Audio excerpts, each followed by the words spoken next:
Hi everyone, welcome to SparkAmplify's limited podcast series, Spark Your Visions. I'm Stacy. And I'm Alice. And we will be inviting experts from each field to share with us the latest trend analysis. So if you're up to the latest key insights, you're at the right channels.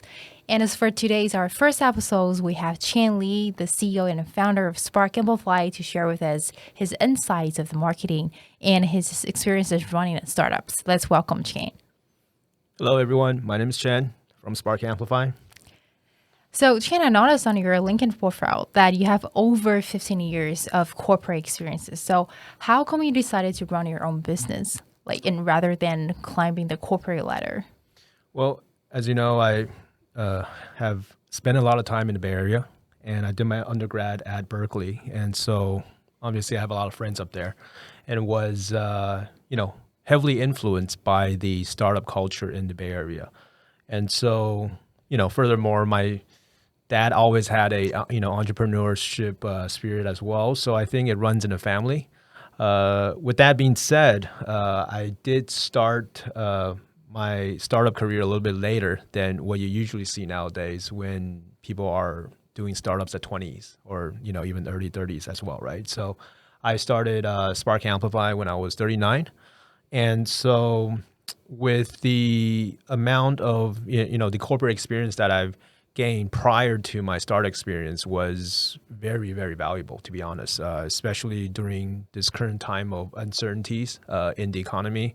It is important to be able to have a solid system and process in place, and which I learned very well during my 15 years of corporate experience. And so that really helped, not only in the past, but also currently as well. So, so with that being said, I think, startup is definitely something that I've never regretted, and still looking forward to it. Yeah. Yeah, I noticed that you went to US at a very young age. I think you were 8, right, at the time. So we would like to know, we're curious, how those Western experiences, how bring the impacts on you. I mean, if you didn't go to the States, what wouldn't you have? Yeah. Bringing me to the States, I have to thank my parents. Obviously, they made a wise decision, and being there at a young age, it really, really gives you that global view, first of all, and then and of course the having to be able to speak English at a native level. I think that's definitely also another plus. And how does that help, especially doing startups right now here in Taiwan? I think it is important, right? Because we are an island country, so we have to look global. And so having that global view from the first day of doing a startup, I think is important. And then furthermore, startups, it is about storytelling, right? So you have to be able to tell your story and communicate it, to everyone and to globally. And so English is always the global language, right? So to some extent, the Western experience prepared me for that. Not only the global view, but also to be able to have the language capability to to share the story not only to the people here in Taiwan, but also globally as well. Yes, so we talk a lot about startups. So since you're the founder and the CEO of a startup, what suggestion would you give to people they've wanted to run their own business, or say what are the critical points they think that are critical for successfully running a startup? Yeah, I think as a startup, I think it's really, really important to listen to your customers and users. I think obviously they're the reason why you exist. And I believe Brian Chesky, the co-founder and the CEO of Airbnb, once said, right? I think it's better to have 100 people or users that love you rather than having a million people that sort of like you, right? So what does that mean? It really means that whatever you're doing in terms of a startup, you're really serving that audience, and it's important to have that product market fit and finding the people that really not only enjoy your service, but need your service in terms of solving their problems. And from a personal front, my suggestion would be, the work-life balance. I think that's important. A lot of times when people are doing their startups, they think that, it is a sprint, but in actuality, I've been through this for the past 5 years already, right? So it is a marathon to be to be for certain that it's not how fast you run, but how well you adapt and survive. And so work balance, I think it is necessary to be able to run a full marathon, and then furthermore, doing things that potentially gives you that rest, sort of that away from the work, and give you that extra energy to move forward in your startup endeavor. Yeah. Great. So we know from the previous section, we know about Chien's background and the reason why he wanted to start his own business. So let's move to the second section of this podcast. We will focus more on the marketing. So since we all know that the pandemic is one of the major demands in recent years, and it changed the marketing field a lot. And according to Harvard Business Review, we all know that when the COVID hits and it accelerates the digital transformation, and consumer actually expecting more from the company to satisfy them with the digital experiences. So from Chien, your perspective, how pandemics changes the industry of marketing? No, I think, Stacy, you hit it right on the point. I mean, the pandemic itself essentially accelerated the digital transformation, and companies across all industries reevaluated, essentially the old way of doing things. And in fact, they have to look for alternatives, especially in the digital space.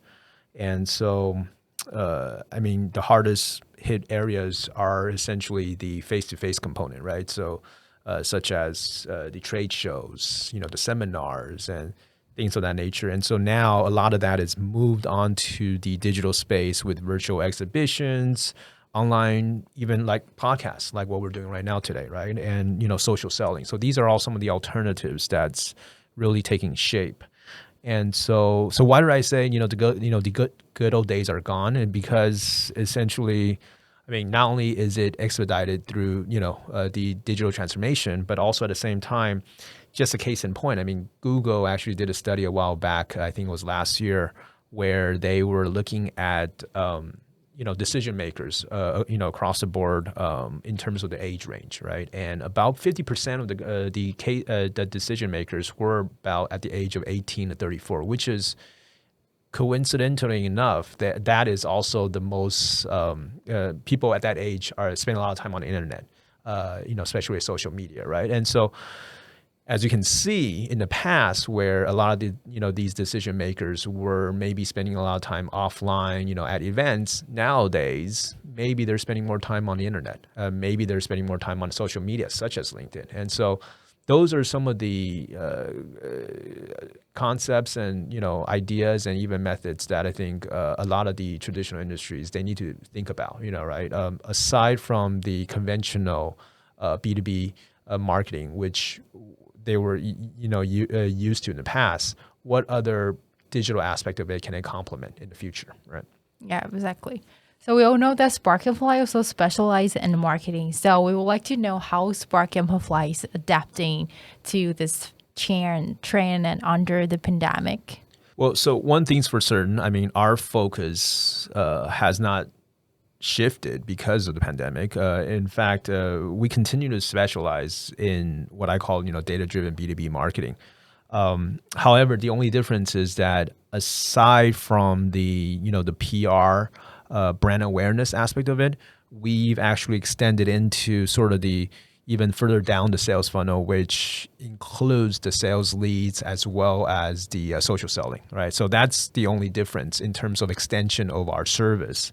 And the main reason is simple, right? Because due to the COVID-19, a lot of our customers were extremely affected by it. And so furthermore, aside from, brand awareness, they really need solutions to really help their bottom line in terms of, acquiring new customers, hopefully converting them, and, as well. And so with that being said, that's, why we went ahead and, actually, prior to the end of last year, we actually developed a new product, which is Captura.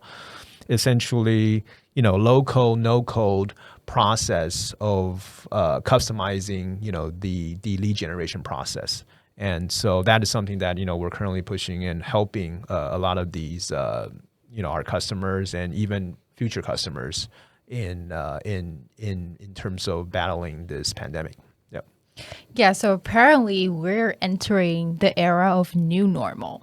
And so, Chang, from your perspective, what will be the top three things that B2B business should be well prepared for as the markets opens up? In terms of preparation, I think I would definitely, I see there's three things that I think, these B2B companies definitely need to take hold of, right? One is the preparation. I think that's important in a sense of in the past, I think it's, business as before was essentially, uh, you bringing your suitcase, your product, and then you go to your booth, and then people start walking, and then they come to your, booth and discuss with you, right? But moving forward, I think it's really about the preparation, right? Because keep in mind, even from some of the statistics that you currently see right now, I think the attendees from some of these shows are still not up to what it used to be, and it's understandable because because of the pandemic, people have fears, right? And so it is important in terms of what are the preparations that you do prior to the event, right? In terms of analyzing, in terms of who you want to engage, right? And then the event itself obviously is important, but I think the preparation is key.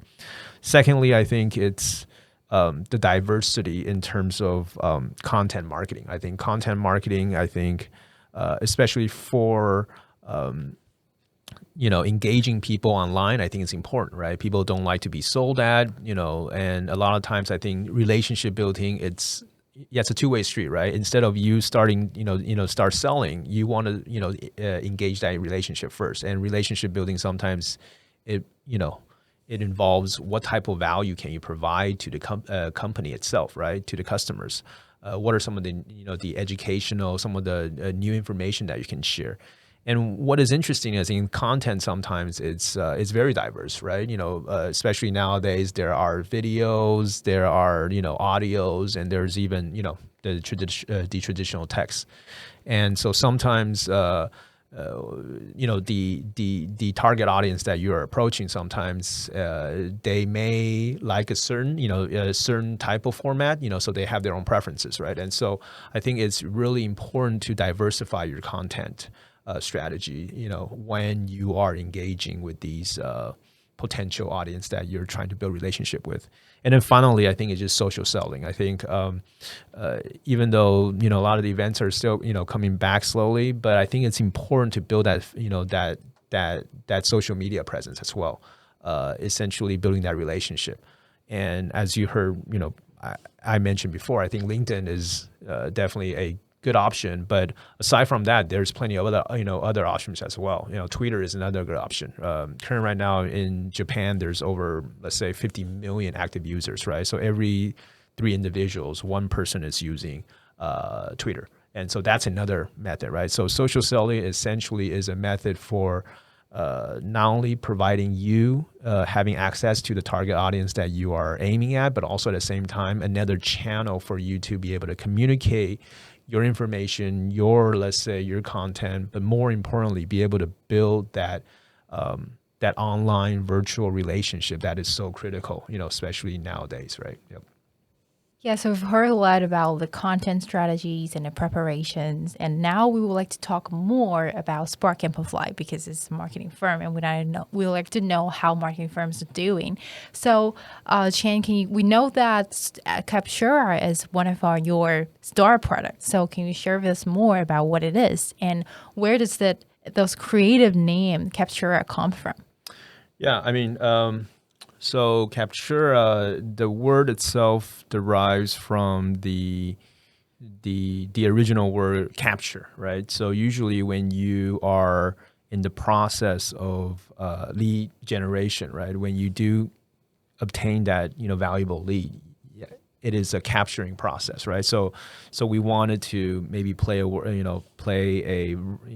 variant on that word, so we named it Captura, but of course we replaced it with K, and so that's sort of how the name came about.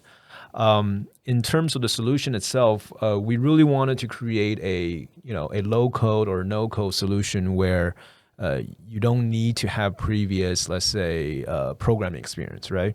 And you would be able to optimize your website for lead conversion. And so with that being said, Captura not only allows users to quickly be able to add a feature like that to their existing website, but also at the same time, we try to provide an alternative in terms of allowing the different traffics from different campaigns to have a customized experience. Meaning that, for example, let's say if you were to have a specific campaign for, let's say, a ad campaign, for example, right? You can provide these traffic specific call to actions for them to follow up on. And so with that type of features, our goal is to be able to increase the conversion or the willingness to be able to complete these forms. And then lastly, I think it's really about the data itself, right? So not only do we try to optimize the whole, the entire process, not only do we, through the customization, through the personalization, try to improve on the conversion or the willingness to complete, but more importantly, once we are able to capture these leads, we are able to provide the necessary statistics and data for the marketers and sales.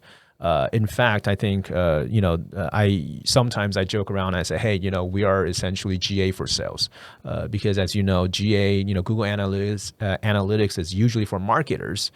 So marketers use it to optimize the website, but sales don't really have any tools, right? But for Captura, it's really about providing that type of analytics to the sales individuals. And hopefully through that process, they are able to have a better conversion rate and ultimately converting those leads into sales orders that are so important nowadays, right? Especially during during this pandemic. Yeah, so I've heard about like lead generations and data collection. So Chien, can you further share with us how Capture is helping the clients to maximize their impacts in the marketing field? Yeah, so currently right now, we have users from various industries, including electronics, technology, medical, that companies are actually using Captura. And furthermore, they are receiving very positive results, especially looking at a couple of metrics, right?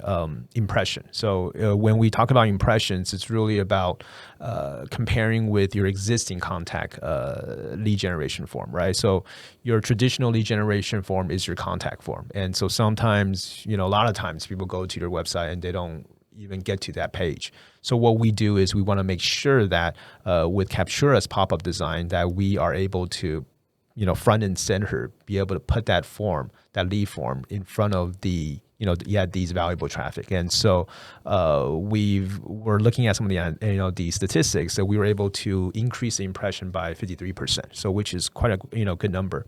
And furthermore, in terms of the completion, the willingness to complete the form itself, based on some of our statistics, we see that you'd see anywhere from 3x to even 5x improvement compared to your traditional contact lead generation form. And so those are astounding metrics, considering that we are a SaaS subscription model, and currently right now our most expensive premium package is only less than $100. So it's not bad, considering that you are getting these type of improvements in terms of impressions as well as the lead itself. And of course, I think our other examples recently right now, we're working with a lot of these associations and also event organizers, right? And so we're currently working with the Taiwan Wood Machinery Association, which essentially is a critical component of the wood machinery industry here in Taiwan. And so we have close to about 40 companies that are using it as well. And furthermore, coming up, there is this a leading plastic rubbery industry event that's coming up that's called Taipei Plus, which we're also a marketing partner of. And so as you can see, I think a lot of these companies from various industries, not only are they impacted by the pandemic, but they're also looking for solutions. And so that's where we come in, and we hopefully help them provide some sort of a possible option in terms of not only their presence online, but also through that presence, they are able to successfully be able to identify and even be able to collect the necessary business contacts that they need to be able to successfully identify customers globally. Yep. So it looks like Capture is really a powerful tool that empower our Taiwan's companies in terms of marketing. So we will always like to look into crystal ball. So can you share with us what do you plan for Captura in the near future? Well, I think that's the beauty of doing a startup. I think no man's an island, right? So you can never survive on your own, and so and in order for for Captura to be successful, we also play an integral part in this ecosystem, right? And so especially our focus obviously is on lead generation, so that's what we're going to be focusing on. But at the same time, we do partner up, and that's our goal. Down the road, our goal is to be able to partner up with partners to be able to, one end of it is to drive, highly targeted traffic, right? And so there's a lot of these, for example, Google Ads, LinkedIn. We are currently working with partners on that front. And then secondly, I mean, with the content, with the lead generation itself, not only is it important to have highly targeted traffic, but also at the same time, you need to be able to provide interesting and enticing content for people to willing to be able to leave their contact information. And so we're also working with content creators, whether it be video, audio, or even text, right? Working with these folks to hopefully be able to provide content that are able to help the companies to be able to offer through Captura, and hopefully through that process, their potential customers would be willing to, leave their contact information and for them to follow up. And lastly, I think it's just the integration. I think by integrating these different possible sources, I think it's our advantage would definitely be on the data front, right? So our goal is to be able to seamlessly integrate all that, and then furthermore be able to be that data provider to our customers, so that at the end of the day, when he or she as a sales representative are chasing after sales orders or whatever, they can have another source that they can rely on, not only for valuable potential customer prospects, but more importantly through the data analytics, be able to derive through their behavior, through their engagement, who are some of the potential leads that they cannot miss out, right? These are the customers that currently have a need and they are looking forward to working with you. And so through that process, they're able to convert them into actual customers. So our goal is essentially trying to be able to play a critical role in the ecosystem, but more importantly, have partners to work with to help that process be successful. But more importantly, at the end of the day, serving our users to provide them with the amount of data or the insight that they need to be able to do their business well. So that's our goal for the near future. Yeah. That's amazing. Thank you, Chien, for sharing your experiences and insights. And thank you all for listening to Spark Your Visions. And please continue to stay tuned for our upcoming analysis. And you're also welcome to catch us on LinkedIn or SparkAmplify.com. See you next time. Thank you for having me.